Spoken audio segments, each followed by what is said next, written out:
Dude, welcome to the podcast. Looks like I've got a Pope hat on. When I did don't know you how do? I did that with my beanie.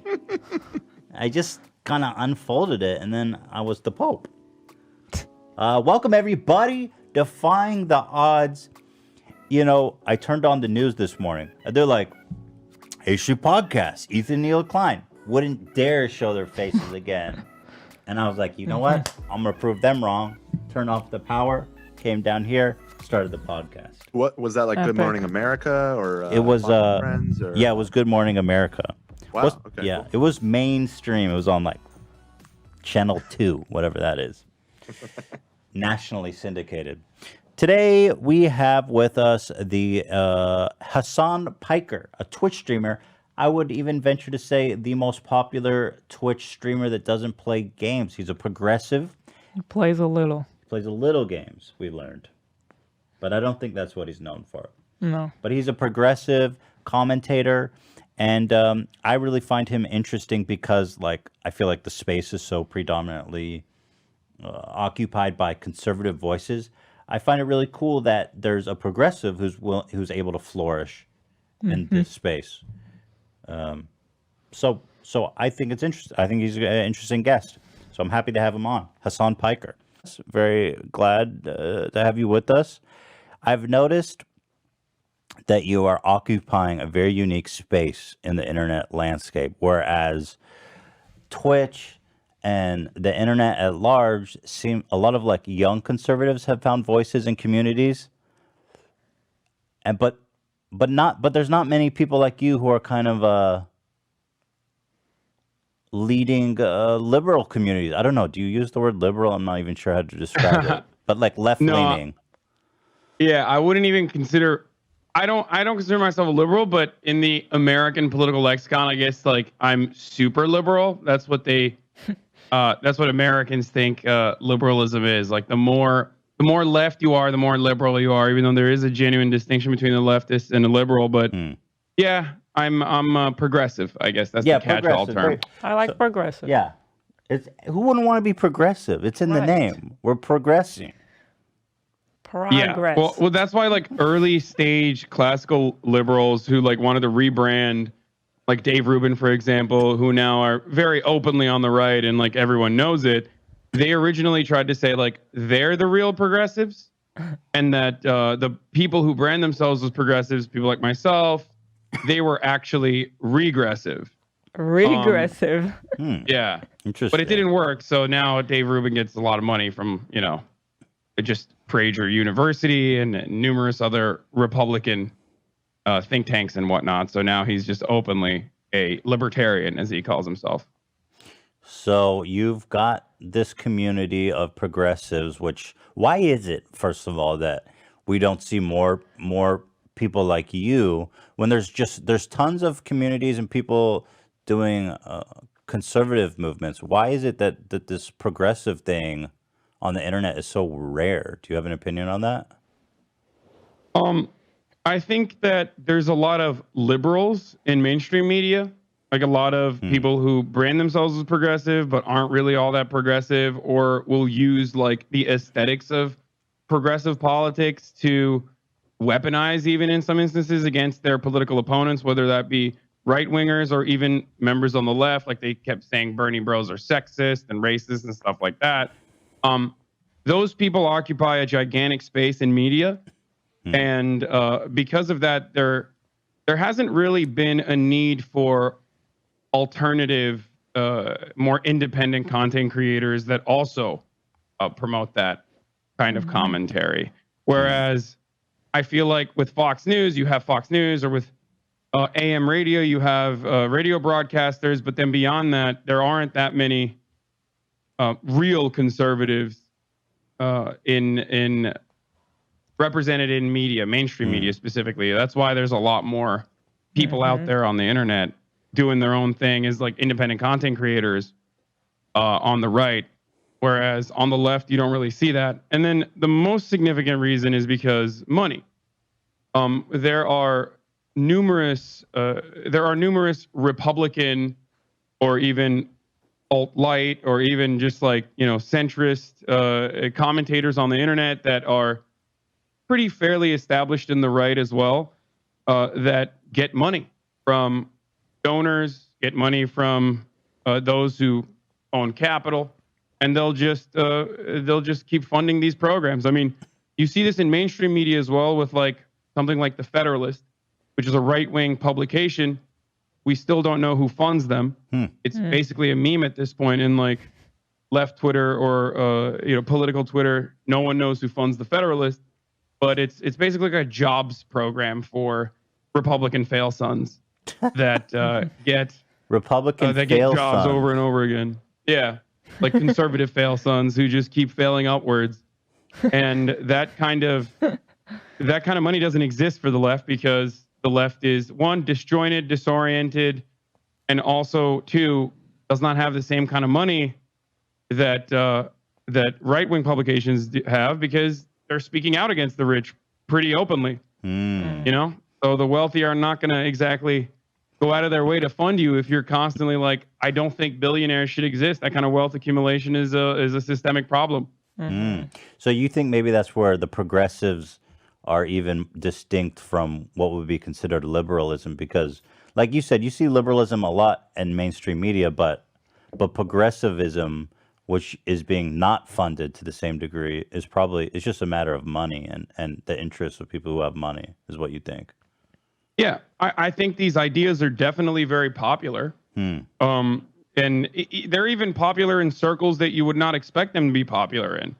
If I were to spend 15 minutes talking to a random person who's apolitical about the way that wealth accumulates in this country, they would probably, at the end of that 15 minutes, recognize, yeah, you know what? It is how this system works. It's pretty simple. Wealthy people make a lot of money, and they set the rules in a way that that continues their success. And there are problems associated with that. And usually people who don't have that kind of wealth, who are destined to a lifetime of working meaningless jobs or menial jobs, they will never achieve that level of wealth and success, even though it's portrayed to them or even though it's sold to them as though they will one day become millionaires or billionaires, even though we, every single one of us, no matter how much money we make, and now with Twitch, I definitely make a decent amount of money a month. And I'm sure you guys do as well. We are way closer. We're infinitely closer to homelessness than we are to becoming the next Jeff Bezos. As a matter of fact, I think even Elon Musk is closer to becoming homeless than he is to becoming Jeff Bezos. Like, it's crazy. It's a crazy. That kind of wealth is unimaginable. It really is. Bezos is a rich mother, dude. But I'll say this. So what is it then? Like, what is the ultimate goal, let's say, of progressivism? You say billionaires shouldn't exist. Do you really mean that there should be no billionaires? Because it's kind of the antithesis of what the American dream, the whole ethos of what America is, right? I mean, what really can you do when you say, I don't think billionaires should exist? I mean, what does that mean? So I think that the existence of billionaires is a product of wealth accumulation and a lack of wealth redistribution in all of our economies. But the way that, for example, Sweden works or Norway works, they have more billionaires per capita than the United States. Fun fact that most people neglect to mention. So, like, I'm not crazy. I'm not saying, just go out in the streets and like, rip billionaires from their homes and forcibly redistribute their wealth. Like that's, some people advocate for that, but those people are in the margins, and it's something that you should just laugh at and move on. What I'm saying is we should move towards a Sweden style economy or a Norway style economy, which would be a social democracy with robust social safety nets and protections for workers, like higher unionization rates. A lot of these countries have nearly full unionization rates, or they have almost their entire labor force under contracts, so that even if they are not a part of a union, they're still protected by that industry's union-backed negotiations. In America, that number is 11%. In a country like Finland, the last time I looked at this, I think it was like around 90%, or it just swings around like 80 to 90%. So that's a huge problem for workers in this country. And I think that, ideas like the American dream, which is just a dream, unfortunately, or this notion that like we're all going to become millionaires one day, and meritocracy even, is a very successful way of making people feel like as long as they put their heads down and work and listen to their managers, listen to their bosses, and don't really ask for more, then one day they too can succeed. And while there are fringe cases of people actually succeeding, that doesn't mean that it's going to happen for the overwhelming majority of people that are just a part of the working class, everyday average Joes. So if there's more billionaires per capita in Sweden, how is it that... So this expression, because you said earlier you don't think billionaires should exist, but I guess maybe that's hyperbolic. You don't literally mean that. Okay. So do I think that if it was possible for billionaires to exist while simultaneously eradicating homelessness and even making sure that the gigantic wealth disparity that currently exists in the global south or in developing nations, if we eradicated all of that and we still had billionaires, then hell yeah. I see you have a lot of Bernie Sanders swag in the background. Is Yeah. that your guy? Oh, I love Bernie. Yeah, for sure. I love Bernie too. Yeah, Bernie was that was a beautiful dream. That was kind of an American dream that died there. It almost came true, didn't it? Yeah. I mean, it was a very long shot. I always told the people that watch me, like, look, this is very likely not going to happen. I think that it is definitely a long shot, regardless of how successful he was or how popular he is, how popular his policies are, like Medicare for all, for example. Regardless of all that, I just always was skeptical because I just assumed that every institution, every legitimate institution, legacy publishers, all of that would do everything they can to, at the very least, make it seem like he was bad. Mm-hmm. You know what I mean?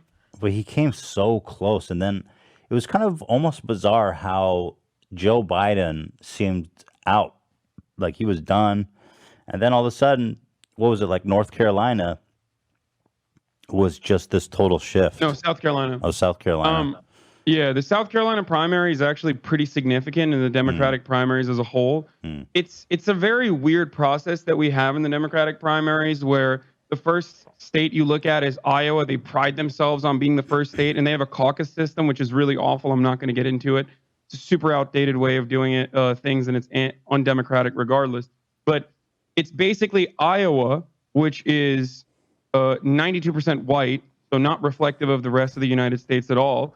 That really is like the first big race. And then it's Nevada, which is very diverse and definitely more representative of the demographics of the United States.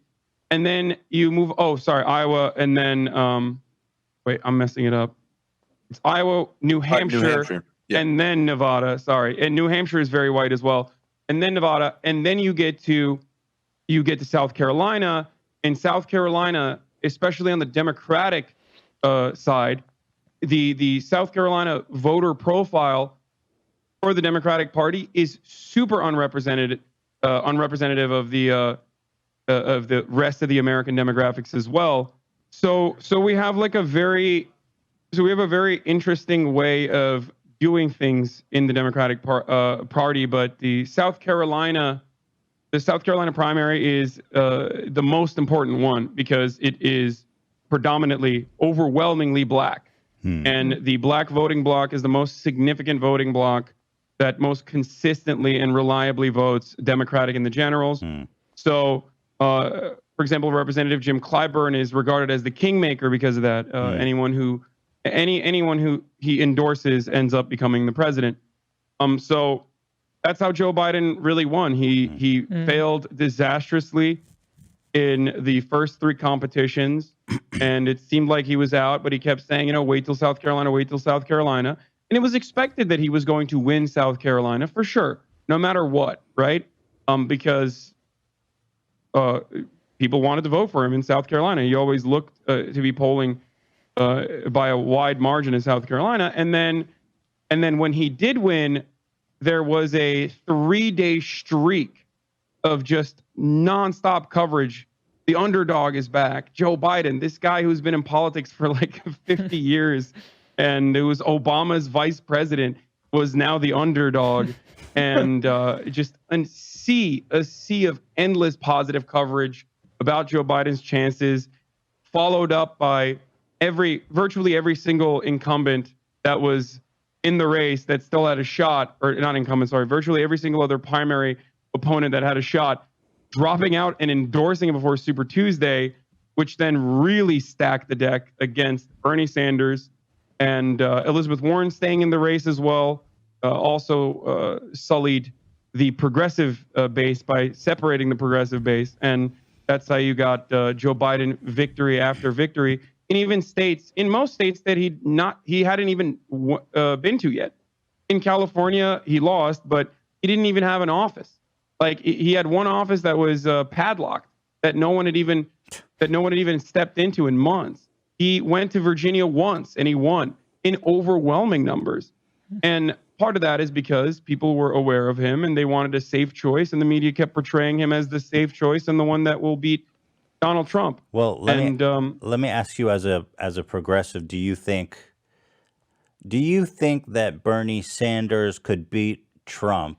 And do you think defeating Trump is more important than putting out a progressive that may lose? Where I think Joe has a pretty solid chance now, it looks like, of defeating Trump. What do you think's more important? A risky Bernie, or a solid Joe? Well, that's the thing. I don't think Bernie is risky. I don't think Bernie was risky at all. It's how they were portraying Bernie that made him risky. I mean, think about it. Yeah, but you that like makes Bernie him Sanders, risky, right? Well, then the problem there is not necessarily Bernie Sanders being a risky candidate in and of itself. It's the but system. rather the media's unwillingness to cover him. Yeah, in but a it's fair still, manner. but that's still, you can't ignore that, right? Because just imagine his own people. Like, he can't even galvanize his own side of the aisle because of all these issues of wealth and equality, wealth equality. So, like, just imagine how stacked it would be against him ultimately, if with both sides of interested wealth stacked against Bernie. It would have been, I mean, how could you overcome that? That would be incredible. Yeah, no, I don't disagree. Don't play it. Except for the George Soros part and all that leading up to there, okay? All right, you're set. Gulf dictators, hundreds of millions. George Soros and Google. He wears jackets that say "bash fascist." I'm sorry, I gotta stop again. What is wrong with hating fascists? I just don't understand that point. I mean, aren't we supposed to hate fascists? Has a club in his hand. We're supposed to hate fascists as Americans. Yeah, I know. I don't get it. And then they'll say, like, Antifa is the real fascist. Okay, then still bashing the fascists in that circumstance is still good. No, like, I don't get it. I thought fascism was no like sense. the antithesis of everything America stood for.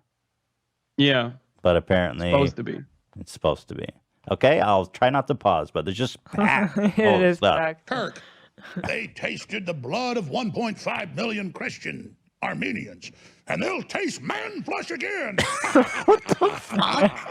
If they have their way. What the fuck? I'll submit. Turn your weapons in. To the nephew of Turd Breath, Hasan Pecker. What is he even saying? Pecker. Oh, he called him Pecker, but it's obviously Piker. Yeah, it's not even like a Turkish sounding last name. Yeah. It's normally Piker, but still, like, it's pretty funny that he's going out of his way to deliberately mispronounce it, which I love. Yeah. I love all of that. Great. And are you okay? Let's continue. Can't make up that name. That's his name, Hasan Picker. And if you're a radio listener, you can't see it. What's funny about He's got that his name? red stars, his Antifa flags, his communist flags, and he's got his baseball bat, and he's going to call you a fascist, even though he's funded by the Nazi collaborator George Soros. What? And he's going to attack your daughter like they did out in... Are you planning to attack anyone's daughter? That's my favorite part because he just reveals his true fear, which I always joke about, which is like immigrants are coming to fuck your daughters. Like, Right. I mean, that's what he's worried about. He's worried about his like daughter wanting to have sex with me when she's What does it allowed to when she's like 18 plus. What does it mean that Yeah, they're what does it afraid? mean? I mean, if they're so, if I mean, they're intimidated by the. They think the older women want to fuck these. They can't compete. I mean, it almost sounds like he wants to fuck you. Oh yeah, no, it's great. The reason is like that's what white genocide comes from, right? Right. And this is It's again just not new. It's a racist. very old concept that's also deeply tied to anti-Semitism as well. It's like that Jewish people like George Soros are opening our borders so that white genocide will happen. That's the oldest Nazi propaganda in the book, and they think that miscegenation, like race mixing, is white genocide because whiteness is purity in their minds. So when you taint the blood pool with non-whites, then white people are diminishing. It's not good enough even for though his they're daughter. not supposed to. Yeah, but his daughter Yeah. wants it. Otherwise, Right, but for him it would be a shame. well, maybe. Yeah. Yeah, but Racist. he wants to. Well, yeah, but you know, she wants it. What He can wants you to, do? but he just hates that he wants Yeah, to. He's yeah, like, he wants "Fuck, it. I need to control my urges. friggin'. He's going to chase women down. That's what he's pushing, and uninterrupted for the Young Turks members. And this is the sexy death porn, the sexy terror porn. What? Wait, he really wants to fuck you, Yeah, dude. now I'm convinced. Why is he making it so sexual? I don't know, but it's awesome. Sexy death porn. Jesus, Alex. Man, this guy gets into some weird shit in his private life. You know what I mean? I guarantee it. Oh yeah.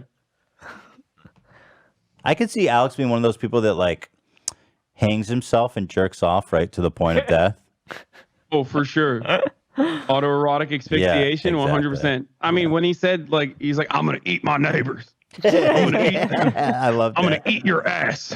Yeah, totally. I'm coming for you. Sexy death porn. I How would does- change my whole slogan to sexy death porn.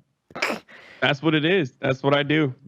I have to say, for someone so crazy like him, it's really impressive, like that he managed to have like this cool set behind him, and Yeah, it's just dude. such a weird mixture. Like it really is presented like a real show. But he's pretty organized to put Yeah, it all like, together. yeah. Yeah. I don't know. And he's got all these Well, he makes crazy a lot products. of money. Yeah. He ties his conspiracy theories directly to merchandise. So, Right. like That's when he talks awesome. about the frogs, when he talks about like fluoride in the water turning frogs gay, and then he'll immediately do a quick shout out to like his purifying water straws that he's selling on his website for like, you know, Oh my a fucking God. 10x upmark.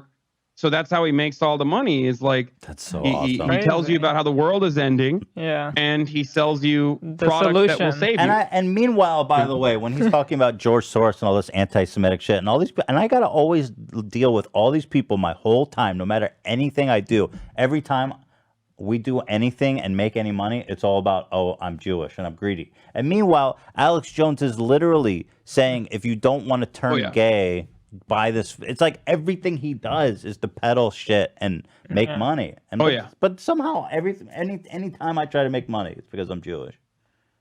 Like I'm the only person that wants to make money in the world. Thank you. Just anti-Semitic tropes. Yeah. Well, he recently got actually the FDA shut him down because he was selling shit that cured coronavirus. Oh, Yeah, no he was way. selling toothpaste. Yeah, he was selling toothpaste that Wow. cures coronavirus. That's Wow. Even though it's fake. So I don't know. Is Well, it how fake, could you know? Or are you selling toothpaste to cure it? How could you know if you haven't tried the Yeah. toothpaste? This is true. How dare you accuse him of selling fake products?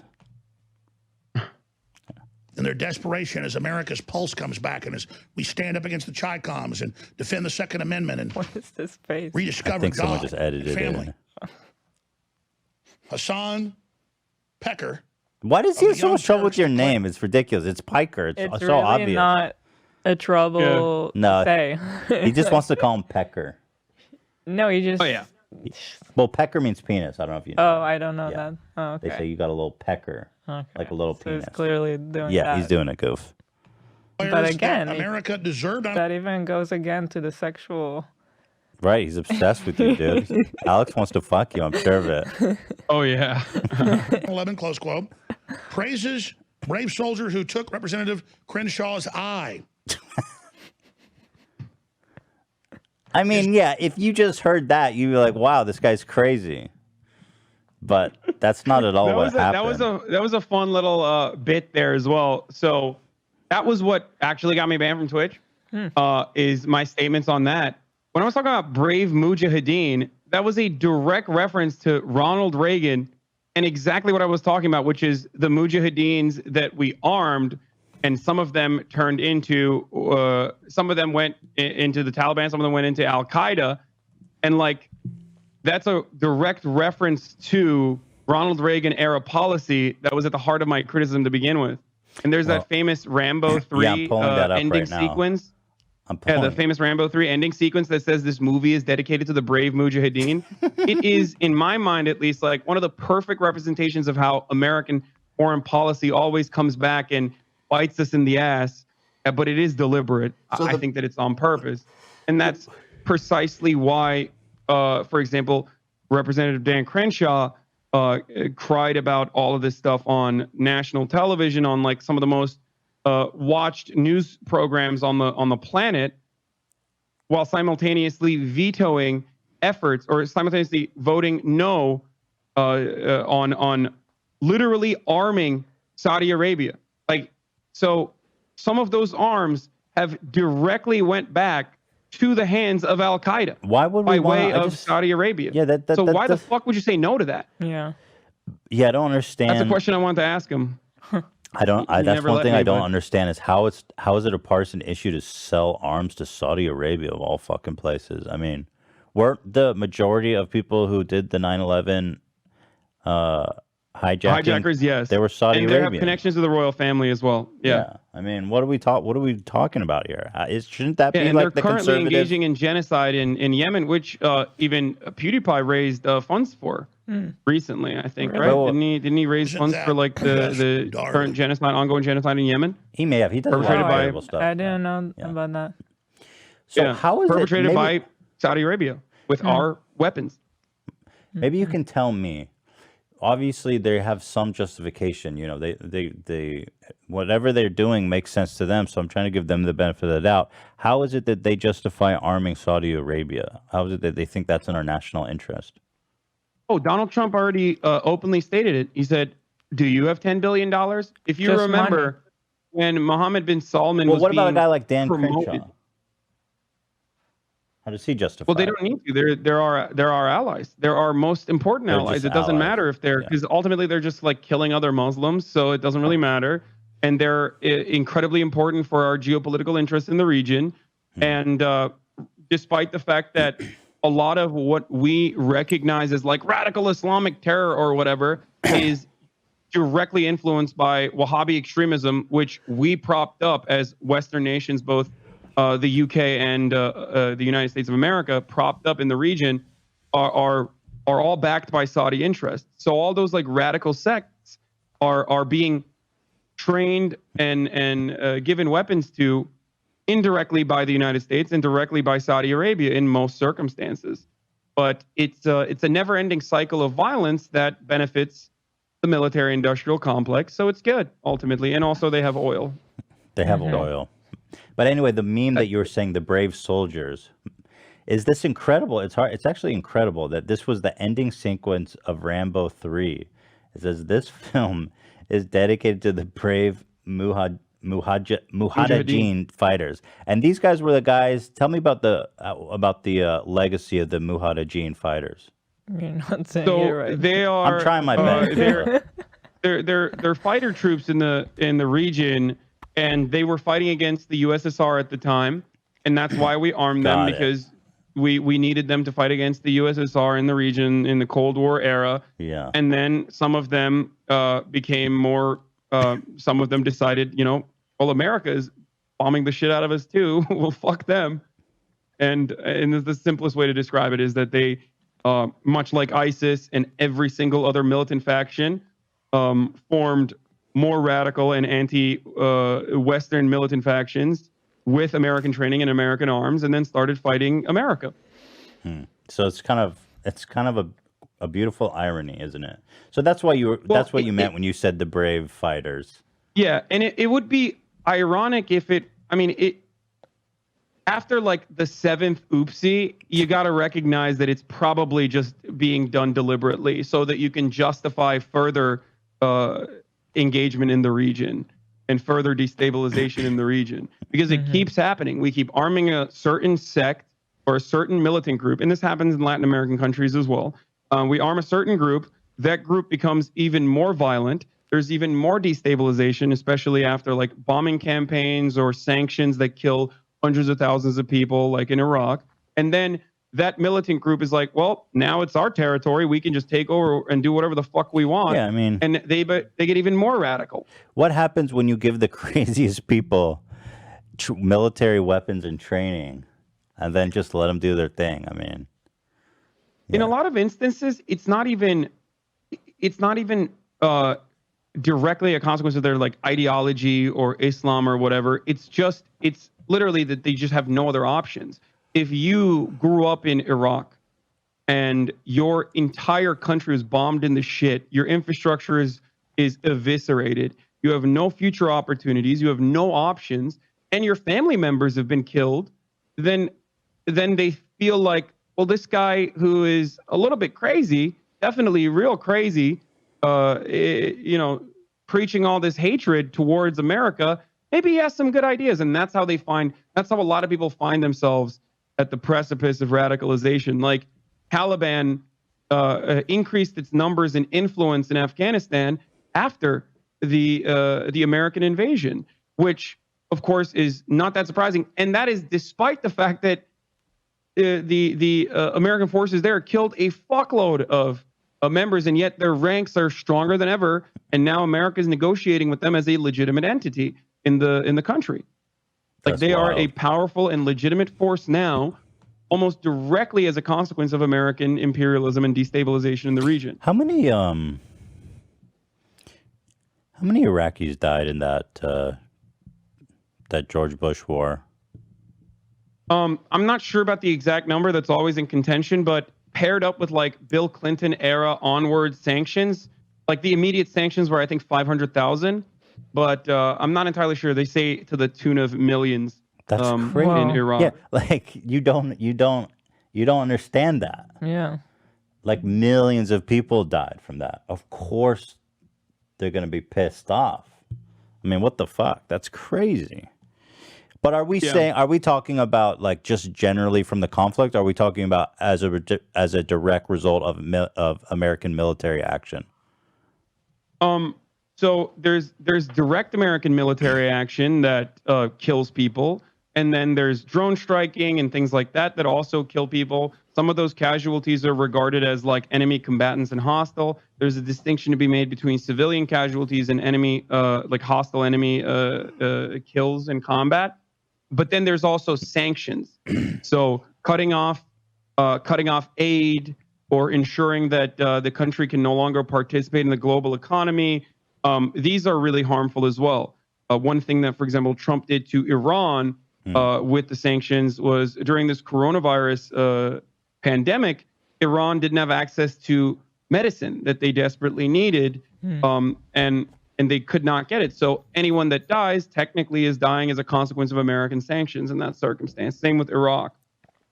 And the death toll is always in dispute, and it will always be in dispute. because of the distinctions that I just mentioned. So Dan, how many people died as a direct result of military action? Dan? I'm curious. Yeah, Dan. I mean, anyone who can just kind of pull up the numbers. I mean, according to the Middle Eastern Eye by Nafiz Ahmed, this was 4 years ago, but landmark research proves that U.S.-led war on terror has killed as many as 2 million people, but this is a fraction of Western responsibility for deaths in Iraq and Afghanistan over the last 2 decades. 2 million? So the number ranges from 2 to 4 million. Wow. I mean, think about it this way. Even American military, 7,000 American troops have died since the beginning of Afghanistan and Iraq. 7,000. I mean, that's a lot of combat, especially considering how well equipped and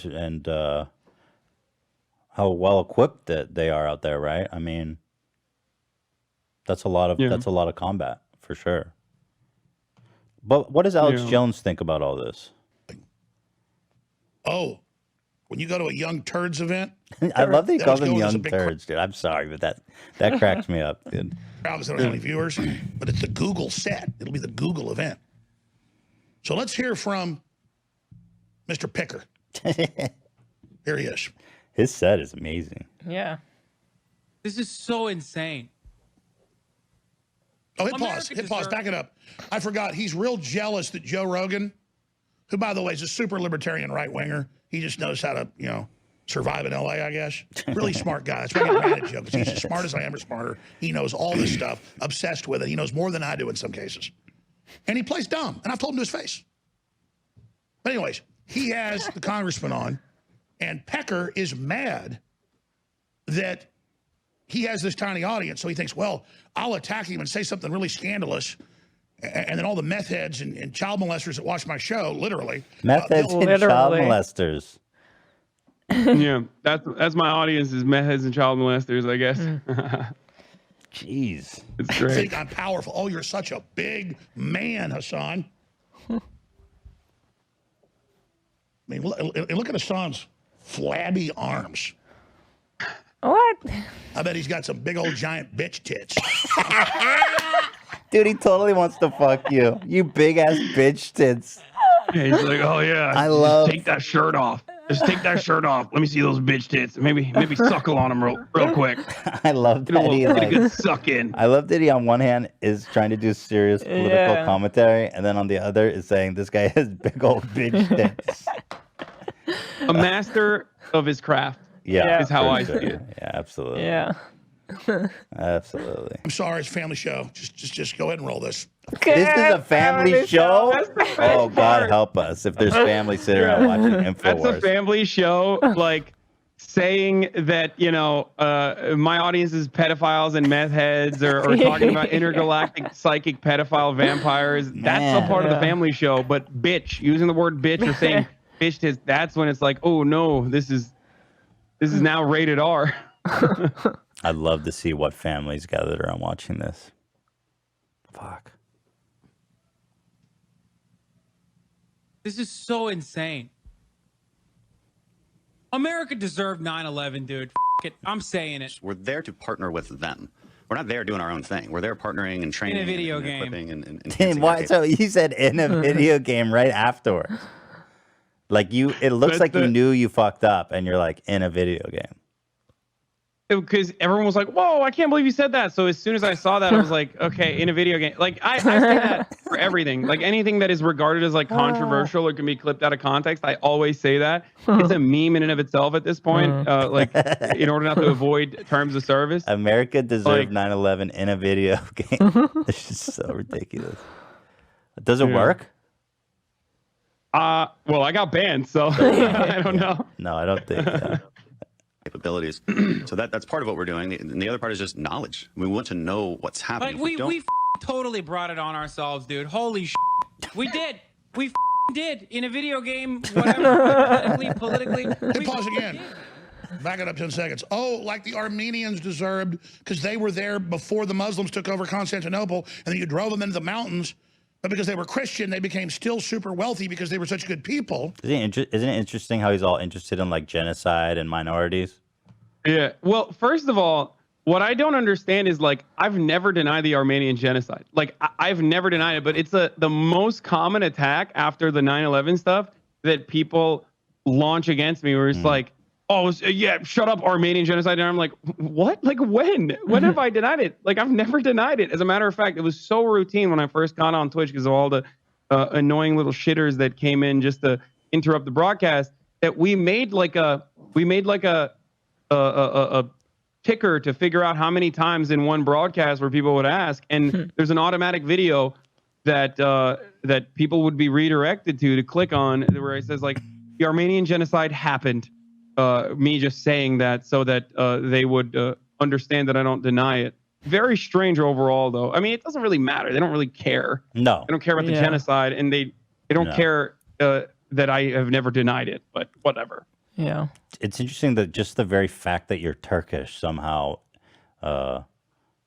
it somehow discredits anything you could ever possibly it's say. like if you talk to every single German person and you were like any person of like German descent or any person who's like German, you're like, oh, of course you're a Holocaust denier. Like that would be insane. That would be insane if you were to just say every single German American is denying the Holocaust. That would be psychotic. No, I agree. That would just come off weird and wild. But somehow, I guess maybe the difference is that like the Turkish government, or correct me if I'm wrong. I might be speaking out of turn, but in general, I think like the Turkish government does not acknowledge that happened, right? So maybe that's why it's different. Yeah, they do not. Yeah. They don't, and they always redirect to America's genocide. They're like, why should we recognize anything when America never recognizes like the genocide of the indigenous population and stuff like that? Like it's constantly redirected. There's a political reason for why they don't do it, because then they have to recognize like the mistreatment and even in some instances genocide of Kurdish people, like ethnic cleansing of Kurds and things like that. So they're worried about a slippery slope. In my opinion, it's ridiculous. They should, and they have offered restitution secretly and quietly. Instead, just recognize it, but they will never do it. And by the way, Turkish people get mad at me even in some instances when like I openly talk about it, where they say like I'm compromised, I guess. But so that does seem... it's definitely not a part of our education. Like they certainly talk about how it's not real and how the Western media lies about it. Yeah, that's pretty sticky for sure. That's tough. So yeah, that discredits everything you ever have to say. Yeah. And so you're named after the group that murdered them. And you've got a club, and you say you're coming for us. Are you? He just admitted he's a fascist. He literally just said you've got a club, and you said you're coming for us. Yeah. Alex Jones is a fascist. He just said it. Maybe it's not that big of a revelation. Psychopathic worm. We f***ing did, man. We did. Holy Dude, his eye patch is so epic. How does that thing even work, man? I agree. I totally agree. I think it's like one of those. Looks like a video. Maybe the reason why I was more careless about his disability when I was talking about it, because like that's another point of contention, is like I said some fucked up words that I'm not going to repeat now, because like that's actually what got me banned. But because veterans on Twitch are a protected group and also disability, because I was making light of his disability. But the reason why I just legitimately thought, like everyone universally agreed, that eye patches make you look cool. But in his respect, I've never seen an eye patch like that. Like, how is that physically on him? I mean, he looks like a fucking video game character. It's badass, bro. Yeah. Almost makes me want to lose an eye. As much as I think Dan Crenshaw is terrible, I can't deny that is a fucking badass eye patch, dude. There you go. Yeah. Common ground. You see? It's beautiful. Yeah. Holy He's so intellectual. look at the way that this dip is running his mouth. He just called you, he just said you have fat man bitch tits, and he's making fun of you cursing. Justifying genocide right now. Like, how is anything I'm saying controversial? Oh, so there you have it. Alex Jones. So that part